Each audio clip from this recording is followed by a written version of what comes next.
People living in the Qasr refugee camp in northern Iraq, where water, electricity, and food are scarce, are now facing the camp's closure in a matter of weeks.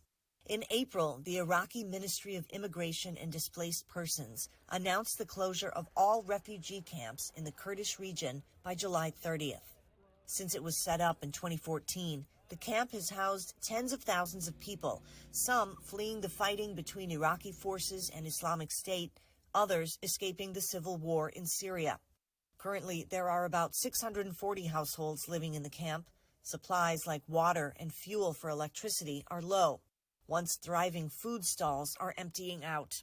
And now the impending deadline for the camp's closure is adding another layer of stress for some long-term residents who lack official identification. من 2016 أنا جيت للمخيم 14 يعني أول ما فتح المخيم. I came to Hazar camp in 2016 when the camp just opened for receiving refugees. Now I am a young man, already grown. I want to leave the camp, but I can't because I don't have any identifying documents. My father died when I was just born, so I never had the opportunity to get an ID. I am not the only one facing this problem. Some children were born during the invasion of northern Iraq by extremist groups. They did not get any ID as well. What we care about most and what we want most is to get ID so that we can leave this camp and have a new start.